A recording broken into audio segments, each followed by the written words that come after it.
sa isa na namang edisyon ng ating programa, and this is Solution with Laverne Ducot, and that's me. Ako po ang inyong mga kasama sa ating pong pag-aaral ng salita ng Panginoon. At maraming salamat po sa mga kaibigan natin, kagaya mo na kasama natin tonight. At ako po ay sinasamahan at patuloy po akong naniniwala ako na patuloy niyo akong sasamahan hanggang mamaya.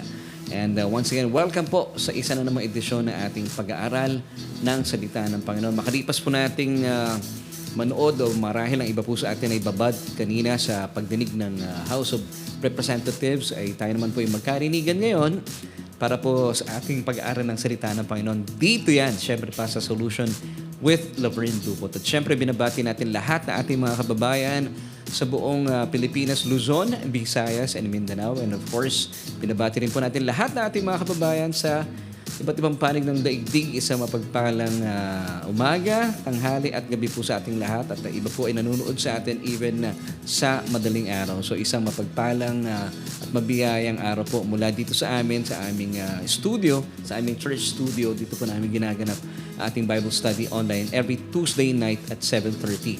Of course, yan po ay Philippine Standard Time. At maraming salamat sa Panginoon for giving us once again this opportunity na tayo po ay makapagbahagi ng napakayamang salita ng Panginoon. At masaya po kami na kayo po ay nakasama namin every Tuesday night. Pero bago tayo magtuloy-tuloy sa ating mga pag-uusapan, gusto ko munang batiin ng mga kaibigan natin ng belated happy birthday and advance happy birthday. Of course, September 4, gusto natin batiin ng belated happy birthday si Bidi Magadia, ang butihing daughter po ni Sister Mylene. At maraming salamat sa iyong buhay, Bidi. At dalayan po namin ang iyong malusog at pinagpalang kalusugan. Ang iyong buhay ay patuloy mo maranasan ang biyaya at pagpapala sa ng Diyos. So once again, mula sa amin dito sa ating Bible study online, once again, happy birthday, belated happy birthday, Bidi Magadia. And of course, speaking of belated happy birthday, binabati na rin natin si Brother Bob Villamanto na nag-celebrate naman itong September 6. Bro, happy birthday. And of course, binabati natin this coming September 11 on Thursday. Tama ba? 11 Thursday, happy birthday kay Jobs. I hope siya ay nanonood ngayon. Happy birthday. Alam ko nanonood si Ate Sara. So, please pakibanggit na lang kay Brother Jobs na aming pagbati mula sa programa. And on September 12 naman, the following day, birthday ni Brother Ed Lapu sa amin pong churchmate. Happy birthday, Kuya Ed. At dalangin namin ay maranasan mo patuloy ang biyaya ng Panginoon na nananagana. At salamat sa iyong buhay. Sa lahat ng mga nagsiselebrate ng kanilang birthdays, happy birthday. And of course, belated happy birthday. Kailan ba to? Kahapon or ngayon? Kay Sister Rosalie Monet Velasquez. Kaibigan po natin at talagang sumusuporta sa gawain ng Panginoon mula pa sa Israel. So, Sister Rosalie Monet Velasquez, belated happy birthday. Hindi namin alam na birthday mo pala kahapon. So, maraming salamat sa iyong pagsuporta at paging kaagapay sa ating gawain. And of course, gusto nating batiin ang ilan po sa ating mga kasama tonight. Good evening po, Sister Rosemary Casoko. Of course, lagi natin kasama yan every Tuesday night kay Sister Sarah Flores Lamo. Sabi ko nanonood si Ate Sarah. So, pakisabi kay Kuya Jobs, happy birthday on Thursday. And Sister Lori Amistad, blessed evening din po sa inyo.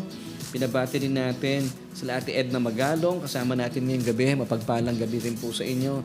And kumusta na kay Kuya Andy? Alam natin siya ay nasaan ba si Kuya Andy ngayon? Nasa Kuwait. Kuya Andy, we're hoping na ka-jamming namin kayo tonight. Pinabati rin natin Sister Sally Geronimo Rayo. And of course, Sister Mabel Anglisa. Ako hindi nagkakamali. Sister Mabel ay tiga Cebu. So happy and blessed evening po sa inyo.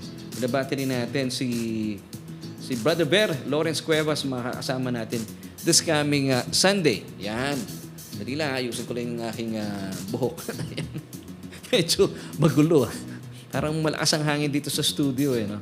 Nabati rin natin for Sister Mylene Petalino Magadia. Nanonood mula sa Qatar. Isipin nyo, malayong lugar pero kasama natin siya every Tuesday night. At once again, kay BD, happy birthday to you. At binabati rin natin si Sister Celes Bernabe Cañete. Yan, magandang gabi po sa inyo. At ganoon din, Sister Gigi Cristobal Mendoza. Maraming salamat for joining us tonight. Nandyan din sila, parang nakita ko si Ate Edsel, no? At saka si Ate Ana Manalastas. Yan. Good evening po sa inyo. Binabati rin natin si Brother Fidel Gabiola. Alam mo, binanggit sa akin ni Brother Fidel, nung Sunday, nung simula daw siyang nakasama natin dito sa programa, never siyang umabsent. Praise God. Kumbaga sa congressman ay perfect attendance, hindi uma-absent. Salamat kay Brother Fidel Gabiola. And of course, kasama rin natin every Tuesday night ng kanyang butihing daughter, si Ate Chi. Ate Chi, kumusta ka na? Salamat sa iyong buhay. Binabati rin natin, of course, Ate Jackie and Kuya Makoy Alcantara. Nandiyan din Sister Maria Dolores Santa Ana. Good evening po sa inyo. And Sister Michi Carito Beloved. Ganda naman ang pangalan niya. Nabati rin natin. Yun, dito na. Si Ate Ana Sorza Manalastas. And Maria Dolores, good evening din po sa inyo. Sister Ruth Katakutan. Siya nga pala yung mga binabanggit yung name. We're hoping to meet you on November 9. Hindi na tayo magkakaroon ng convergence. Siguro yun na lang. Kasi on November 9, that's a Sunday, ito po ay ang aming 6th anniversary ng Solution Grace Church. Isipin nyo, 6 na taon na po namin ito. And meron tayong 2 services sa mga kaklase natin dito sa ating Bible study online. You could join us sa ating afternoon service on November 9. Para makita-kita po tayo and at the same time ay convergence na rin.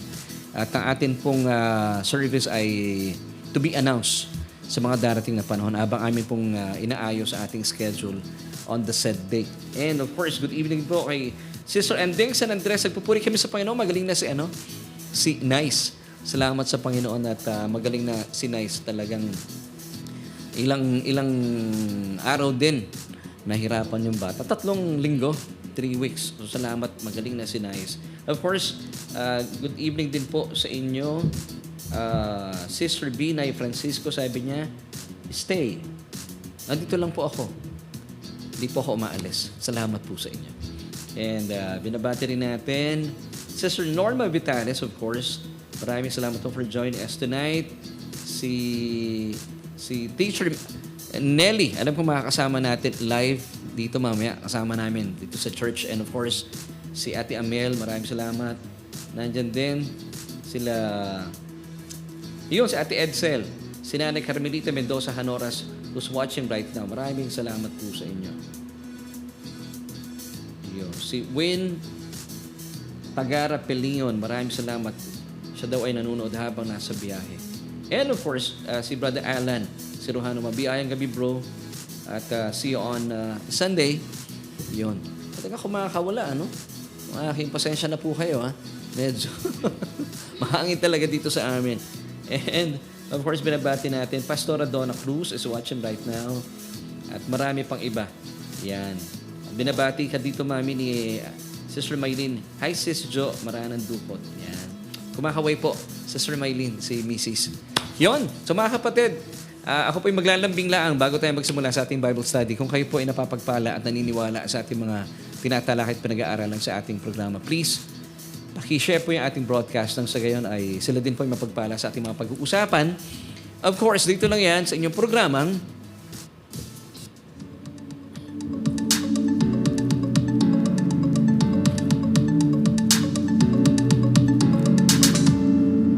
At ating pong pag-uusapan tonight ay binigyan ko po ng title na What Does It Mean to Be a Blessed Man? What does it mean to be a blessed man? Ano ba ibig sabihin talaga ng Biblia pag pinasabi nating pinagpalang tao? What does it mean to be a blessed man? And of course, meron tayong question for tonight. And this is our question for tonight na gusto ko po sana ay magbigay din po kayo ng inyong mga sagot base sa inyong mga paniniwala. So, does God punish His children when they sin? So, papakita natin sa ating screen yung ating bibigyan nyo ng comment, bibigyan nyo ng inyong tugon. So, once again, this is our question for tonight. Does God punish His children when they sin? Pinaparusahan pa ba ng Diyos ang kanyang mga anak kapag sila po ay nagkakasala? Does God punish His children when they sin? So pag pinag-usapan nating children, mga kaibigan at mga kapatid sa Panginoon, para malinaw sa atin, pag sinabi natin God's children, I'm referring sa mga taong Christian, sila mga taong tumugon sa paanyaya ng Diyos. Ano po yung paanyaya ng Diyos at tanggapin ang kanyang bugtong na anak na si Jesus bilang kanilang Panginoon at tagapagligtas. So ito po yung mga taong kinilala nila ang kanilang sarili na walang kapangyarihan na iligtas sa kanilang mga kaluluwa, kundi ang tanging may kapangyarihan at kakayahan lamang para sila iligtas ay ang Panginoong Jesus. At sila po itumugon sa paanyaya ng Diyos. At kanila pong ipinahayag ng kanilang mga labi na si Jesus lamang ang kanilang Panginoon at tagapagligtas at naniwala sa kanilang mga puso na siya po ay hindi na natiling patay sa krus ng Kalbaryo. Because after 3 days, siya po ay binuhay ng kanyang Ama mula sa kamatayan. At dahil dito, ang pagkabuhay na maguli na ating Panginoon according to Romans chapter 4 verse 25 ay nagiging ebidensya na tayo mga anak ng Diyos ay matuwid sa kanyang harapan.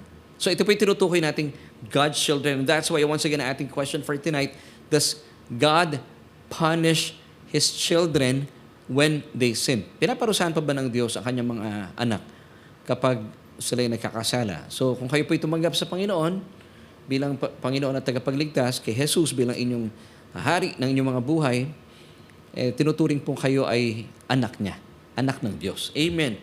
At ang mga totoong anak ng Diyos, una sa lahat, ay nakikita po, mayroong kapahayagan sa kanilang mga buhay ng mga pagbabago. Dati silang masama dahil sila alipin ng kasalanan, pero nung sila tumanggap sa Panginoon, sila ay nagkaroon po ng pagbabago ng buhay. According to 2 Corinthians chapter 5 verse 17, basahin natin sa Amplified Version. Therefore, if anyone is in Christ, that is grafted in. Ibig sabihin, nakaugnay, joined to Him by faith in Him as Savior. He is a new creature, reborn and renewed by the Holy Spirit. The old things, the previous moral and spiritual condition have passed away. Behold, sabi dito ng talata, be aware. Aware yung taong ito, new things have come because spiritual awakening brings a new life. So that's number 1. So para maintindihan natin, talaga bang ako ay anak ng Diyos? Kung gusto niyo pong salain ng inyong mga sarili at alamin na ikaw ba talaga ay anak ng Diyos, una sa lahat, nakikita sa buhay mo na ikaw ay binago na. Mula sa iyong makasalanang kalikasan, ngayon, hindi ka na makasalanan. Ikaw ngayon ay matuwid sa harapan ng Diyos. Ika nga po ng Biblia, you are now partakers of God's divine nature. Amen. Ikalawa, bilang patotoo na ikaw ay anak ng Diyos, nakikita po sa buhay mo ay hindi po yung mga hilig o layaw ng laman. So dati ikaw ay makasalanan ka, ang daming mga layaw ng laman at hilig ng laman. Gaya ng mga sinasabi ng Galatians chapter 5 verses 19 till 21. Ito po yung mga bagay na dating nasa sa iyo, nagkakaroon ng kapahayagan, nakikita ng mga tao. Para makita lang po natin, mabasa natin, para ma-identify natin sino ba talaga yung God's children. Let's start with verse 19. Now the works of the flesh are evident, which are adultery, fornication, uncleanness, lewdness, idolatry, sorcery, hatred, contentions, jealousies, outbursts of wrath, selfish ambitions, dissensions, heresies, verse 21, envy, murders, drunkenness, revelries, and the like. So ito po yung dating tinataglay at nagmamanifest sa iyong buhay. Pero dahil binago ka na ng Panginoon, ang nakikita na po sa inyo ngayon ay ang bunga ng banal na Espiritu. Galatians chapter 5 verses 21 until 23 or 24 tayo. Let's start with verse 21. But the fruit of the Holy Spirit is love, joy, peace, long-suffering, kindness, goodness, faithfulness. Verse 23, gentleness, self-control. Against such there is no law. Verse 24, and those who are Christ's have crucified the flesh with its passions and desires. So tayo po mga nakikristo Jesus, tayo mga nakipag-isa na kay Kristo Jesus, ay talagang patay na sa kasalanan dahil ipinako na po doon sa krus ang lahat ng dating ikaw. Kaya nga po sabi ng talatang binasa natin kanina, behold, be aware, all things have become new. Amen. So ito yung ikalawang patotoo at manifestation sa iyong buhay.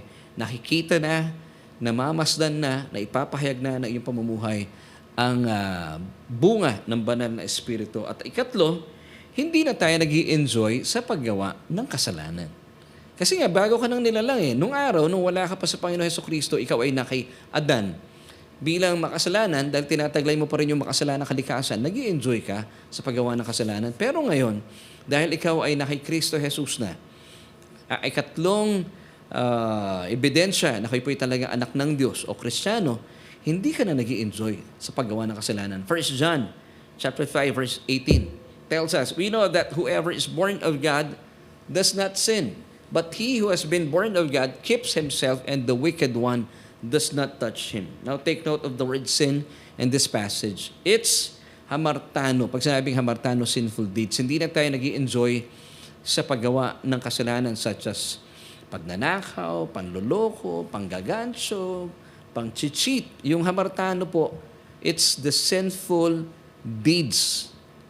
Kasi di ba pinag-usapan natin for the information po na ating mga bagong kasama, ka-Bible study ngayon, sa wikang Griego po, yung sin ay may popular na dalawang kahulugan. The first one is the hamartano, which is the sinful acts or sinful deeds. The verb.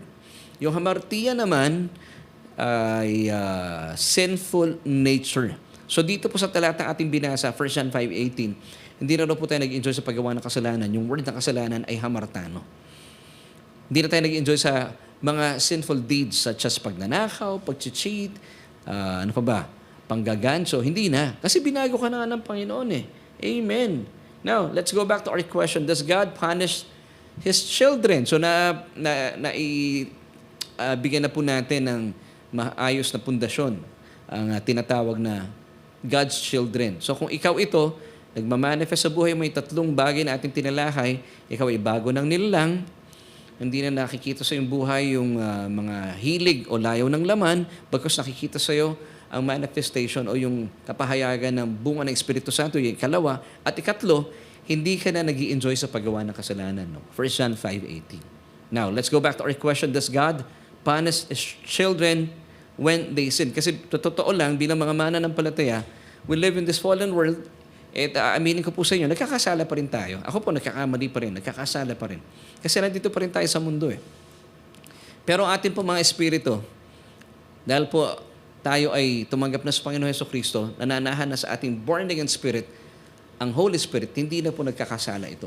Ang nagkakasala na lang ay ang ating mga kaluluwa at ang ating katawan. So gusto ko pong linawin po yun. So nagkakasala pa rin ba si Laverne Duhot bilang mananampalataya? Yes, nagkakamali pa rin po ako, nagkakasala pa rin ako. So kahit po kayo mga mananampalataya, nagkakasala pa rin tayo. Now the question na ating sasagutin, kapag nagkakasala po ba tayo mga mananampalataya, tayo mga anak ng Diyos, pinaparusahan ba tayo ng Diyos? Ito po yung tanong na iba-iba ang sagot ng mga mananampalataya. Hindi po dapat gano'n. Dapat alamin natin ang tugon sa atin ng banal na salita ng Diyos. Kasi hindi dapat malabo ito sa atin. Kasi mayroong iba naniniwala na, hindi na tayo pinaparusahan ng Diyos. Tapos pag tinanong mo sila, wala silang matibay na righteous foundation para sagutin ito. Yung iba naman, still, sinasabi nila, naku, talagang pinaparusahan pa tayo ng Diyos.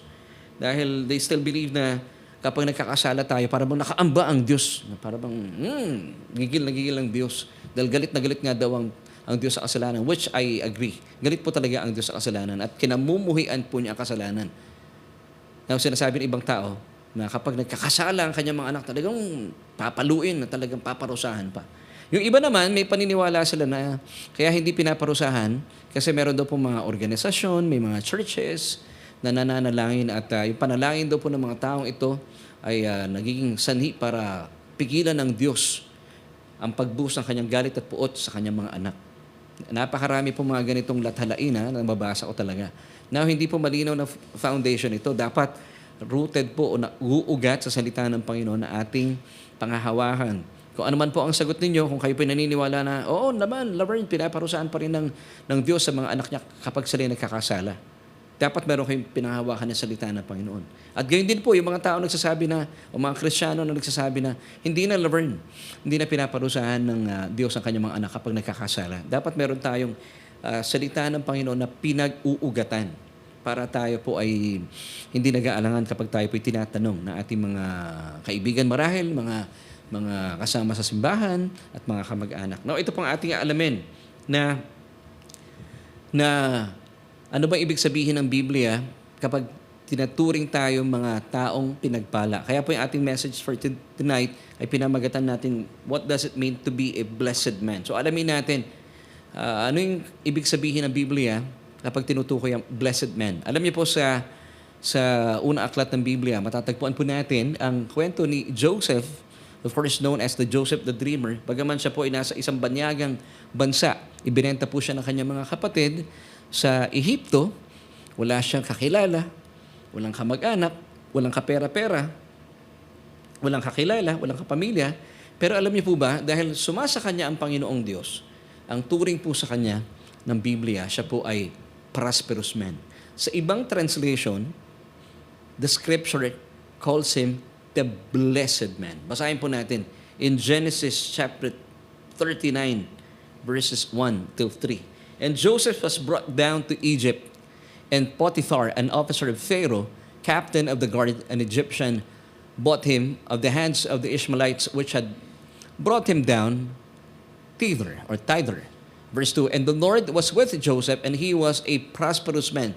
Take note, and the Lord was with Joseph. Ito lang po yung kanyang may pagmamalaki. And that's why, sabi ng scripture, he was a prosperous man, and he was in the house of his master, the Egyptian. Now, alamin natin, bakit po siya prosperous man? The answer is, it's because the Lord was with him. Verse 3, and his master saw that the Lord was with him, and that the Lord made all that he did to prosper in his hand. So nakita po nung kanyang master, nung kanyang bossing, na pinagpala itong taong ito. Bagaman walang kakilala, walang kapera-pera, na paano niya nakita? Nakita ng kanyang mga mata. Wala namang spiritual eyes pa yung kanyang boss eh. Nakita niya lahat ng gawin ni Joseph, lahat ng kanyang isipin, lahat ng kanyang hawakan, ay nagpa-prosper. Wow! So, ibig sabihin tayo po, sa panahon ngayon, bagaman kayo po ay sasabihin nyo, wala akong kapera-pera, wala akong love life, wala akong ganito, wala akong ganyan. But if the Lord is with you, you are a blessed man. Come on, say this with me. I am a blessed man. Or sa ibang translation, sabi nung talatang binasa natin kanina in chapter 39, verse 2 ng Genesis, prosperous man. So, you are a prosperous man. Pakilagay po sa ating comment section, I am a prosperous man / blessed man. Na kung wala po kayo na meron po ang inyong mga kapitbahay, mga office mates, mga kaklase, pero you have Jesus in your life, you are considered a blessed or prosperous man. Daig mo pang SM, you've got it all because you've got Jesus in you. Amen. Ganun po tayo pinagpala. Yun pong sabi ng Biblia. So tayo mga nakipag-isa kay Kristo, ay talaga namang daig pa natin ng SM. We've got it all. Because sabi po ng Ephesians chapter 1 verse 6, to the praise of the glory of His grace by which He has made us, yung us dito, children of God, accepted in the beloved. And of course, para po sa mga baguhan natin kasama, the word accepted in this passage, it's very weak po in translation because in the original Greek, ang accepted dito ay karitu. Come on, say this with me. Karitu, which means highly favored.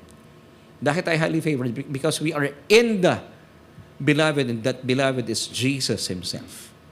In is a preposition of place. Ibig sabihin, sinasabi dito, kung bakit ka karitu or highly favored, it's because tayo ay na kay Kristo Jesus. Kung ang Panginoon ay nasa iyo at ikaw ay na kay Kristo Jesus, you are a blessed man. So, ibig sabihin, hindi disappointed sa iyo ang Diyos. Hindi nakakama ang Diyos na gano'n pag nagkakamali ka, nagigigil ako sa anak kong to. Hindi po. You are highly favored, natutuwa at galak na galak sa iyo ang Diyos. That's the truth. Alam niyo, maraming pananampalataya, hindi nila alam ang katotohanan to. And that's why, pag nagkakaroon sila ng problema, mabilis po silang ma-depress and ma-oppress. Now, kung alam niyo po ang katotohanan na bagaman, of course, maraming pagkakataon, we fail, we fall, we sin. Pero the truth is, tayo po ay tatanggap-tanggap and highly favorite before God. Why? Ito yung dahilan. Ito yung righteous foundation because God sees us in the beloved, in Christ Jesus.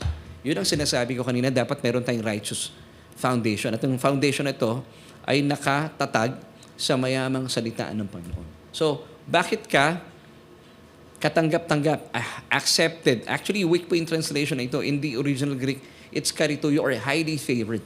In other translation, with special honors. Wow! Bakit ka katanggap-tanggap sa Diyos? It's because you are in the beloved. Nasaan ka natatagpuan? Whenever God sees you, He sees you in His beloved, who is Jesus Himself. Amen! So ikaw yung taong tinutukoy ni Apostle Pablo. No. ni Haring David, kasi yung talatang ito rin po, Psalm 32, verses 1 to 2, ay kinote ni Apostle Pablo sa Romans chapter 4, verse 8. Mamaya po babasahin natin. But for now, let's read Psalm 32, verses 1 till 2. Blessed is He. Alamin natin sino yung He dito. Pero sinasabi ko na ngayon, tayo po ito mga anak ng Diyos. Whose transgression is forgiven. Now, bakit tayo blessed? Because ang ating transgression ay forgiven. Whose sin is covered. So, two things to consider. Bakit tayo blessed? Number one, sabi nung talata, dahil ating transgression ay forgiven at yung ating kasalanan ay covered. Verse 2, blessed is the man. Alamin natin, sino yung man? Of course, this is us, to whom the Lord does not impute iniquity and in whose spirit there is no deceit. Wow! Kaya pala tayo tinutukoy na blessed man. Now, alamin natin, bakit isinulat ito ni David?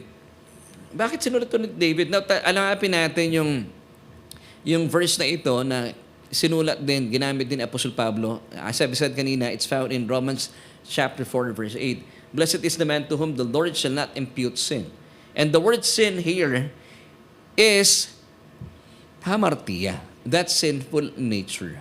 Amen. So tayo mga taong binabanggit dito, mga anak ng Diyos, nung tumanggap tayo sa Panginoon Jesucristo, ay tinanggal na po sa atin yung hamartia, the sinful nature. Amen. Nung sinabi ni Jesus, sinabi ni Luke ba yun, o ni John, sa John chapter 1 verse 29, I believe it was John, sabi niya, hanapin ko yung verse na yun, John chapter 1:29. Kuya, meron ka ba dyan? John 1:29. Ang sabi ng talata doon na ay nagpupuri siya doon Ang sabi niya na pinawi na ang kasalanan. Yung sin doon ay hamartia. Behold the Lamb of God who takes away the sin of the world. At talaga man, pag binasa mo yung talatang ito, magpupuri ka talaga sa Panginoon. Now, yung word po dito na sin, it's hamartia or the sinful nature. Amen. So, basahin natin yung buong talata, yung pinaghuhugutan ni Apostle Pablo sa verse 8. It's found in, basahin muna natin yung mga naunang talata. Verses 6, 7, and tuloy-tuloy tayo sa 8. Still with Romans chapter 4 tayo. Just as David also describes the blessedness of the man to whom God imputes righteousness apart from works. So dito, ay kinukote niya yung Psalm chapter 32, verses 1 to 2. Verse 7, blessed are those whose lawless deeds are forgiven and whose sins are covered. And then, binanggit na po niya yung verse 8 once again. Blessed is the man to whom the Lord shall not impute sin. Yun. So, ang tanong, bakit wala ng imputation of sin? Tayo mga anak ng Diyos, tayo mga Christian. At meron tayong pumasok na guest. Yan. Hindi ko alam kung sino siya. Alamin natin, sino kaya ang pumasok natin kasama? So, alamin natin, bakit kaya wala ng imputation of sin? Dahil tayo po mga mananampalataya ay tinuturing ng matuwid sa harapan ng Diyos. Righteous.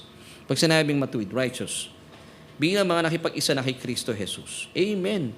So, dahil tayo po mga mananampalataya, hindi na po natin tinataglay kailanman yung tinatawag na hamartia. Come on, say this with me. Hamartia. Ano yung hamartia, Laverne? Gaya po na sinabi ko kanina, that's sinful nature. Yun po yung tinanggal sa atin. Diba sabi nga ni Apostle John, behold the Lamb of God who takes away the sin, singular, the sin of the world. Kada tao meron siyang hamartia, sinful nature. Now, basahin po natin yung sinasabi ng verse 8 ulit. Romans chapter 4, verse 8, kuya. Doon tayo sa verse 8. Sa Tagalog, mapalad ang taong hindi na pagbabayarin ng Panginoon sa kanyang mga kasalanan. Wow! So yung question natin kanina, does God punish His children when they sin? So hindi na daw tayo pagbabayarin na ating mga kasalanan. Dahil bilang mga bagong nilalang, hindi na nga po natin tinataglay yung tinatawag na makasalanang kalikasan or sa English, we call it sinful nature. At di na natin tataglayin pa yon. According to Romans chapter 6, verse 11. Pakita natin yung talating ito. Likewise, you also reckon yourselves to be dead indeed to sin. So patay na po tayo talaga sa kasalanan. But this is good news. Alive to God in Christ Jesus our Lord. So today and forevermore, bilang mga anak ng Diyos, pag sinabi anak ng Diyos, Christians, believers, born-again Christians, we are now, may sinful nature ka pa ba? O sinner ka pa ba? Hindi na po. We are now partakers of God's divine nature. Amen. So, pwede tayo magpalakpakan dyan. Ito yung good news.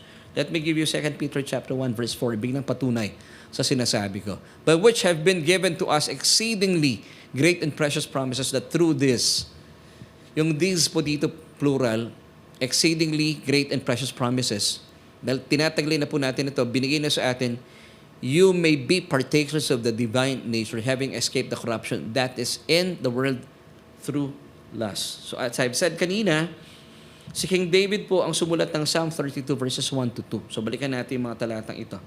Blessed is he whose transgression is forgiven, whose sin is covered. So sino tinutukoy dito ni David?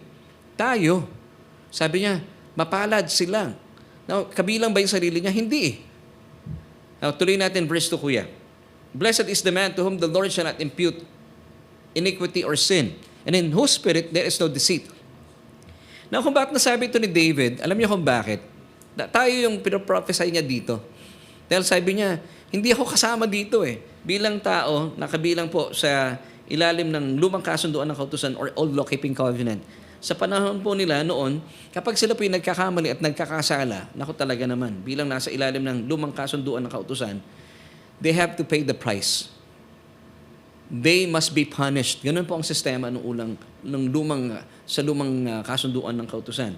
So they must be punished. Ganito po ang naranasan ng kagaya ni Haring David. Hari po siya. Siya po ay malapit sa Diyos, of course. Kaibigan siya ng Diyos.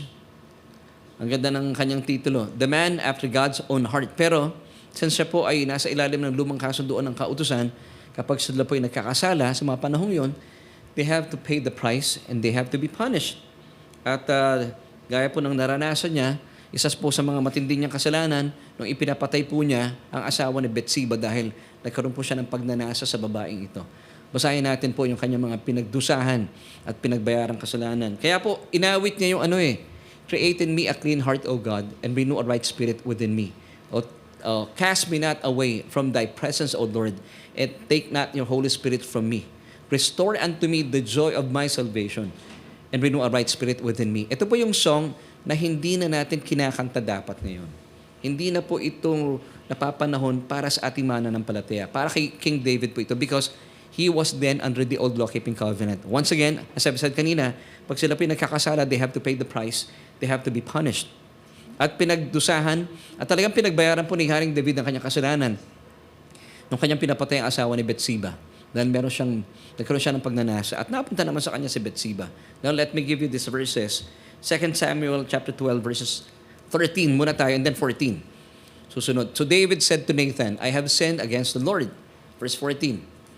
However, because by this deed you have given great occasion to the enemies of the Lord to blaspheme, the child also who is born to you shall surely die. Namatay po yung kanilang firstborn. So ganito rin po ang kasasapitan ng kinasapitan ng mga Israelites noon. Pinagbabayaran po nila ang kanilang mga kasalanan sa ilalim ng lumang kasunduan ng kautusan. Now let me give you, kapag sila po hindi nakasusunod sa Diyos, may corresponding punishment po ito. Deuteronomy 11:27 until 28. Pero kapag sila na may nakasusunod sa kautusan, may pagpapala naman. Let's start with verse 27. Ito po yung blessing. The blessing if you obey the commandments of the Lord your God which I command you today. Pagdating sa verse 28, pag hindi kayo nakasunod, ito po ang nararanasan nila noon. And the curse if you do not obey the commandments of the Lord your God. Hindi lang parusa, may kasama pang sumpa. So that's the principle, yun ang sistema at panutunan ng lumang kasunduan ng kautusan. Kaya po sabi ni King David, papalad ang mga tao. Sinong binabanggit ng mga tao doon? Tayo. Kaya po ito'y kinote ni Apostle Paul in Romans chapter 4, verse 8. Now, bakit sa panahon natin ngayon hindi na po ibibilang sa atin ng Diyos, ng Panginoong Diyos sa ating mga kasalanan? Wow, praise God. Hindi na po, wala nang imputation of sin. Dahil ito yung righteous foundation natin. Bakit pa natin pagbabayaran? Bakit pa i-impute sa atin ang ating mga pagkakasala? O kasalanan. Yung pong word dito ng kasalanan ay hamartia, the sinful nature. Meron na pong umangkin na ating mga kasalanan at nagbayad sa pamagitan ng kanyang pagtubos, sa pamagitan ng kanyang dugo, 2,000 years ago, doon sa krus ng Kalbaryo. Kaya po tayo itinuturing ng Haring David na mapalad. Pagaman we fall, we fail, we sin. Pero ba't tayo mapalad?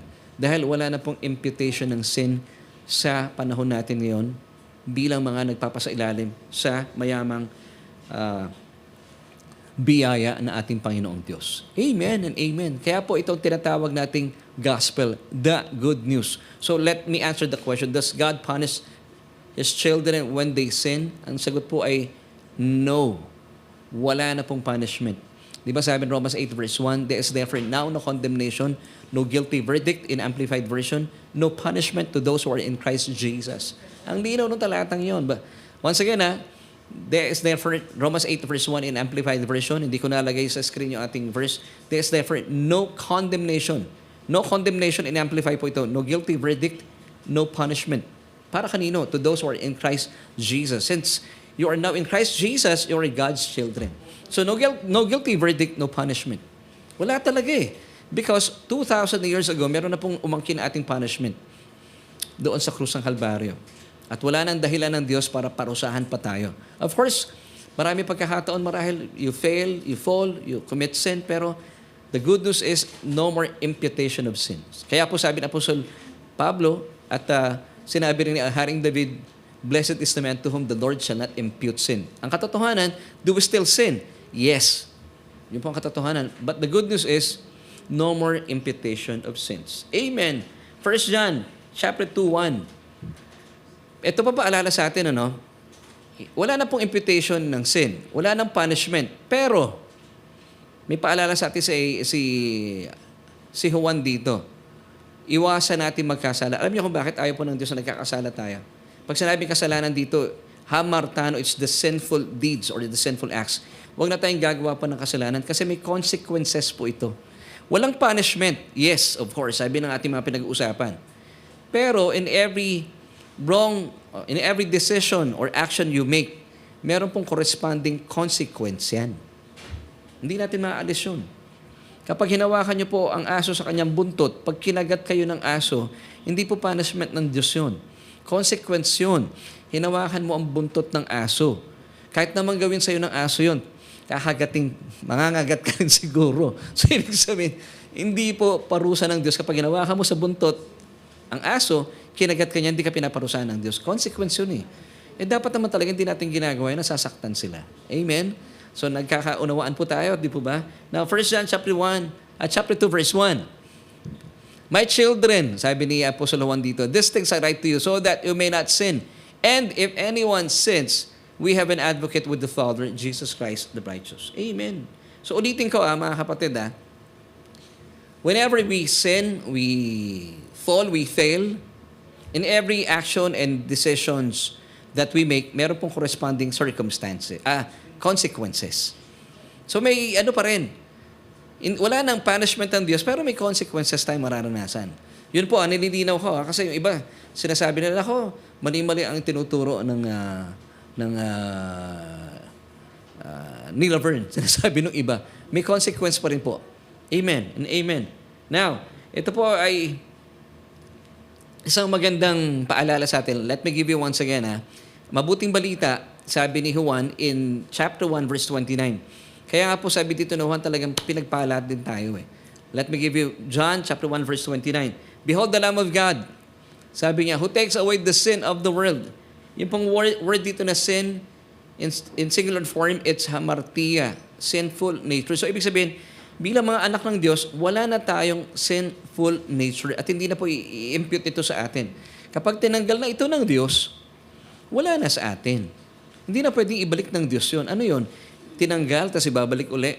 Behold the Lamb of God who takes away the sin of the world. And He was successful at the cross. Kaya po sabi ni Jesus, it is finished. Amen. In Matthew 26 verse 28, basahin po natin. For this is my blood of the new covenant.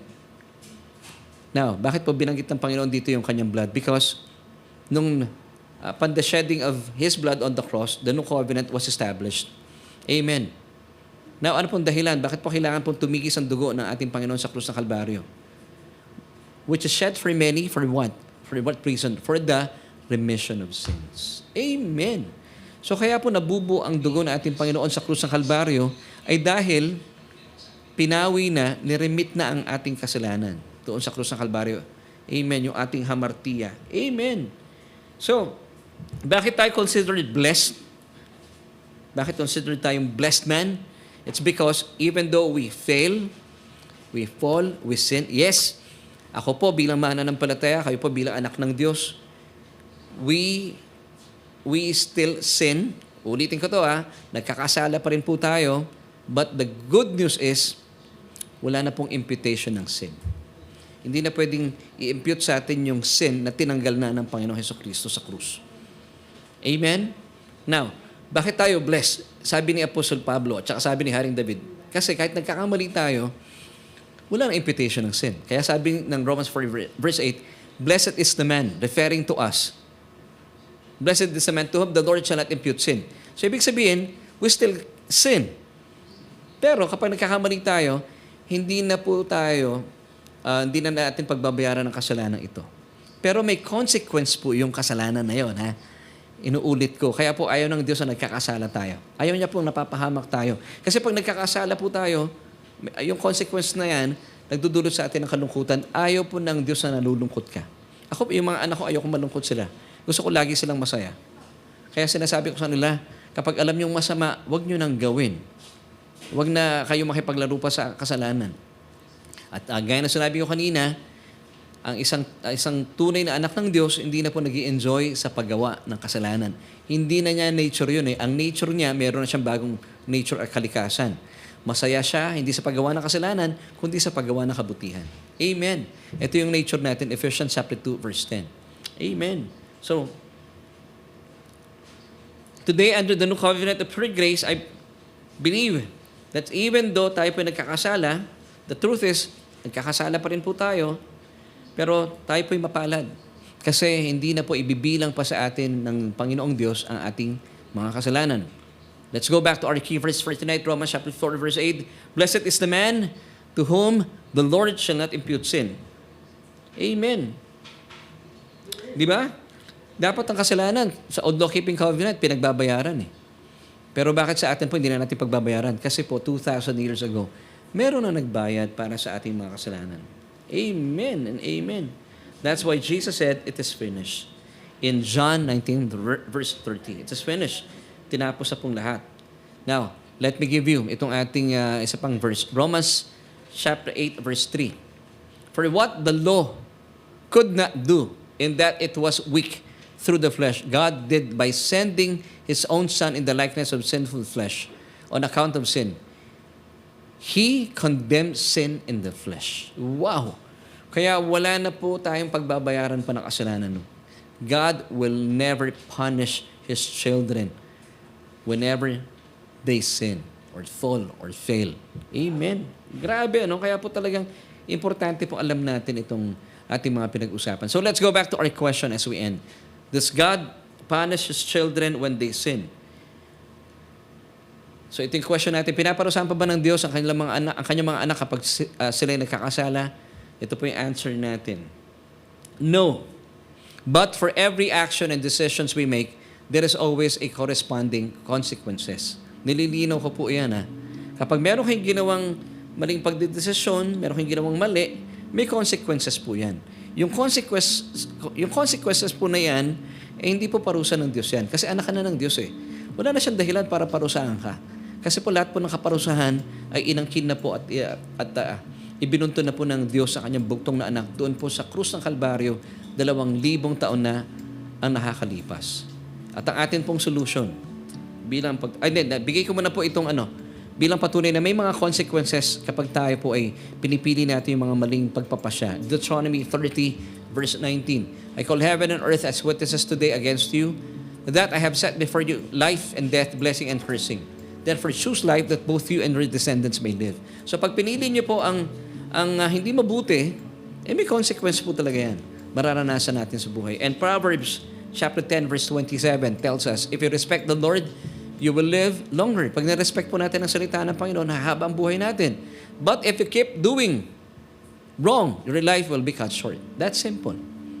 Amen and amen. So, ang atin pong solution sa atin pong pagtatapos sa ating Bible study online, Child of God, the Lord will never punish you when you sin because according to the law, you cannot be punished the same sin twice. God already imputed all of your sins to Jesus' body once for all.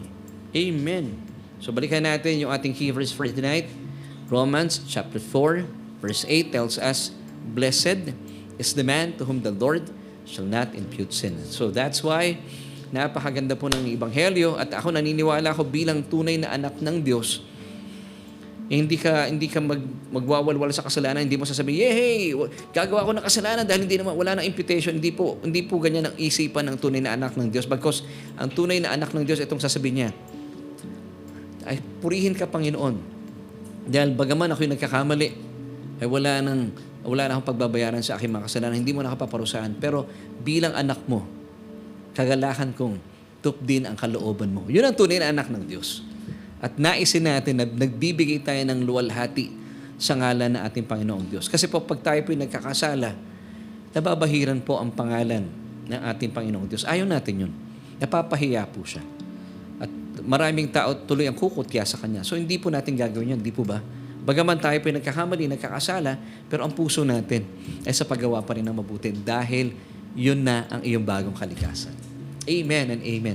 So kaibigan, I pray na kayo po napagpala sa ating mga pinag-uusapan. At kung kayo po marahil ay first time sa ating programa at namamangha po kayo sa ganda ng Ebanghelyo, I would like to invite you today to receive Christ as your Lord and personal Savior. Ang ganda po ng buhay kapag kayo po ay nasa Panginoon Hesukristo.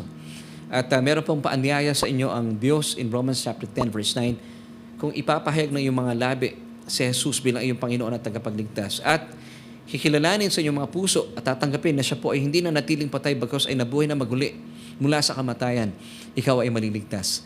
So all you have to do, at sasabihin mo marahil, Laverne, hindi ako sanay mag-pray eh. Just pray this prayer with me.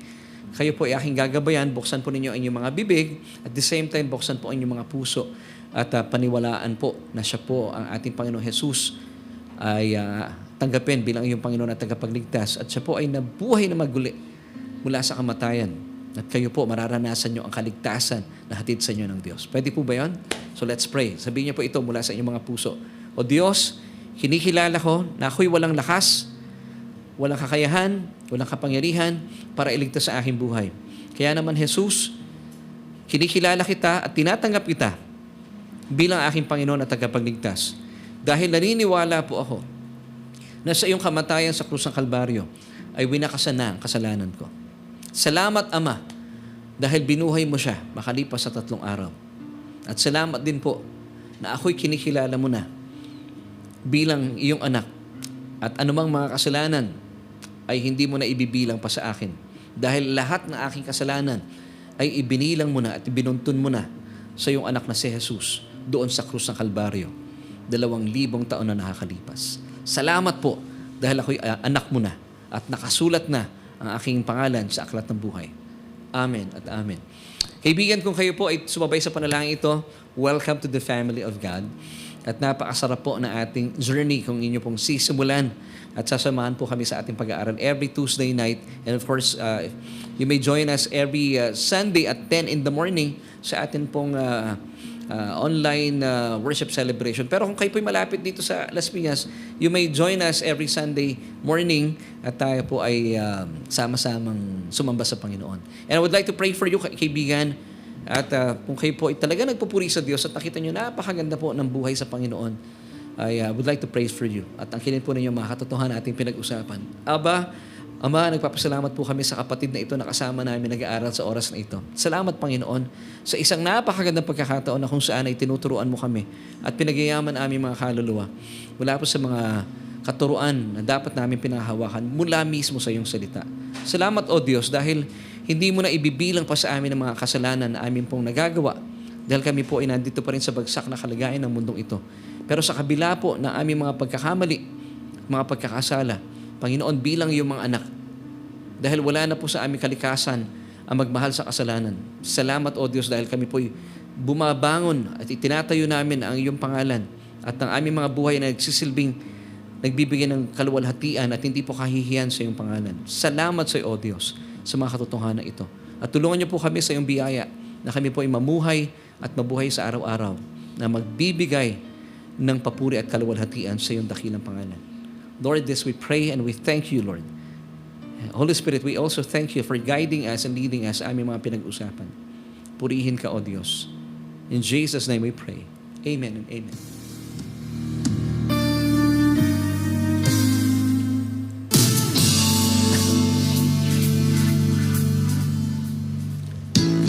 Yes, tayo po yung nasa huling bahagi ng ating programa and once again, this is Solution with Laverne Duhot at maraming salamat po for joining me tonight. It's 23 minutes after 8. Tayo po ay malapit na magtapos at siguro malapit-lapit na rin ako makatikim ng pinapapak ni Ate Amel. Tatakam ako sa ginagawa ng aking mga kasama dito sa harapan ko eh. At binabati natin si Teacher Nelly, kasama rin natin si Ate Amel, of course si Ate Yani, mula pa sa school, kasama namin dito. Of course, kasama ko rin si Mami Jo at saka ating technical director, si Kuya Aves. But before we end, gusto ko munang batiin ang ating mga kasama. Thank you po for joining us tonight. Si Brother Aaron Nicomedes, salamat for joining us tonight. Of course, kasama rin natin si Ate Sally Hirone Morayo, si Kuya Makoy Alcantara, at Sister Lori Amistad. Good evening po sa inyo. Brother Howard Cruz, Sister Maylene Petalino Magadia, maraming salamat for joining us tonight. And then si Sister Ima Casanas, salamat po sa Diyos sa buhay po ninyo, sa message na may dalang kaliwanagan sa amin. Glory to God. Amen. Salamat din po. Salamat. I pray po na paki-share po yung ating broadcast tonight. Talaga naman itong anak ko nandito. Mamaya, malapit na. And Nanay Carmelita Mendoza Hanoras, maraming salamat po sa inyo. Sabi naman ni Ate Andeng sa Nadres, salamat po Pastor. See you on Sunday. Yes, see you on Sunday. Sino pa ma? Sister Odette Soriano. Apiling natin tonight. Hello po. Kaibigan ni Ate Amel. Yun, hello. Pinapabati po kay ni Ate Amel. Of course kami rin po. Sister Odette Soriano. Sister Presi Ningala. Praise God for the forgiveness of sin. And Nanay Carmelita Mendoza Hanoras. Thank you, Pastor Laverne, for our Bible study tonight. Salamat din po, Nanay, for joining us. Si Ate Erica Gabiola, thank you, Lord. Ganun din si Brother Fidel Gabiola. Salamat po. Ang kanyang sinabi ay, praise God. Amen. Sister Ben Francisco, salamat, Pastor Laverne, sa maliwanag mong itinuturo sa amin. Salamat din po sa inyong pagtitiwala. Ayan. Lamang talaga ang may alam sa kanyang salita. Holy Spirit, thank you, sabi ni Sister Maylene Petalino Magadia. Maraming salamat po. And Sister Maria and James Kazui, amen, sabi niya. Oy, si Brother Albert Ojeiro, amen and amen, we are a new creation. The old is gone. Yun, nagpaparamdam, Ano ba sinabi ko kay Kuya Albert? Ha? Oo naman. Ay, ganun ba? Wala daw siyang buntot, sabi ni Kuya Albert. Ayaw nga yung illustration ko kanina sa aso, Oo nga, sorry bro, sorry. And, sino pa ba? No more judgment, no more punishment, no more anger, sabi ni Sister Sally Hirone Morayo. Yan, mapalad ang mga taong pinawalang sala ng hindi dahil sa kanilang mga gawa. Amen. Sabi ni Brother Fidel Gabiola. And hello kay Kuya John Paul Songsong. Nanonood. Amen, sabi ni Brother Gerald Santos. Amen din, sabi ni Sister Gigi Cristobal Mendoza. And Ate Jackie Alcantara, amen and amen. Cirila Revilla Lanzarote. Amen, sabi po niya. Salamat po. And of course, binabati rin natin. Salamat po for joining us tonight. Sister Emmy Herrera Kapunitan. Binabati rin natin. Sister Nika. Ate Nika Encarnacion. Hello kay Boss Jay. See you on Sunday, mga kapatid. Excited na po kami.